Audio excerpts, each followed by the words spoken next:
11 سے 12 سال پرانی بات ہے، میں حرم مکہ گیا۔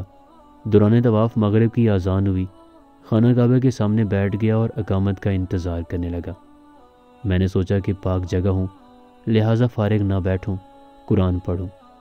میں نے زبانی سورۃ 3 والتین والزیتون پڑھنا شروع کی۔ میں ایک آیت پر آ کر بھول گیا۔ اکثر ایسا ہوتا ہے کہ انسان وہ سورت بھی بھول جاتا ہے جو ہر وقت اس کی زبان پر رہتی ہے۔ اس وقت بھی ایسا ہوا۔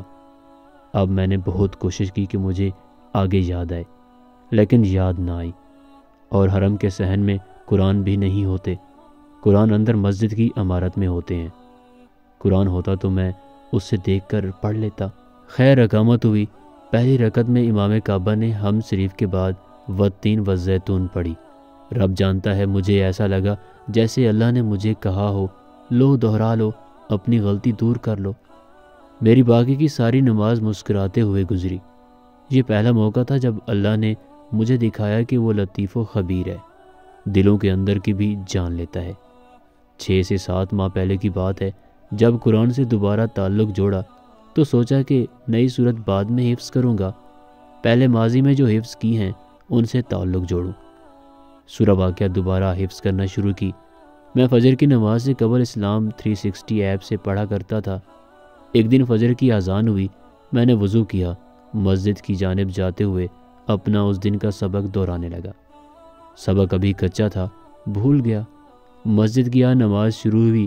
پہلی رکعت میں امام صاحب نے ٹھیک اسی جگہ سے سورہ واقعہ تلاوت شروع کی جہاں سے میں بھولا تھا۔ قرآن کی 114 سورتوں میں ایک سورت پڑھنا، اور سورت بھی وہ جس کو ان دنوں میں دہرا رہا تھا، اور اس سورت کی 96 آیات میں سے ٹھیک اسی جگہ سے شروع کرنا جہاں سے میں بھولا تھا۔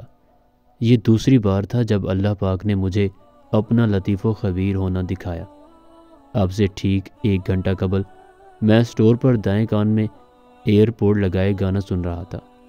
اچانک میرے دل میں آئی کہ سال کا آخری سورج غروب ہونے والا ہے، اسے اچھے اعمال کے ساتھ رخصت کروں۔ میں نے ایئرپورٹ نکال کر باکس میں ڈالا اور سوچنا شروع کر دیا کہ دعا مانگوں یا قرآن پڑھوں۔ میں سورہ الضحیٰ پڑھنا شروع کر دی۔ یہ سورہ نبی کریم صلی اللہ علیہ وآلہ وسلم کے لیے نازل ہوئی تھی، اور اللہ پاک نے اس سورت میں ان سے فرمایا تھا کہ وَلَسَوْفَ يُعْطِيكَ رَبُّكَ فَتَرْضَىٰ، ہم آپ کو اتنا نواز دیں گے کہ آپ خوش ہو جائیں۔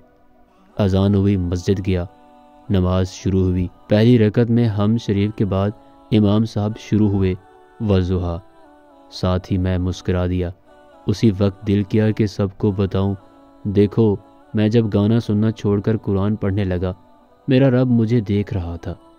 نماز میں ہی سوچا لازمی لکھوں گا اس بارے۔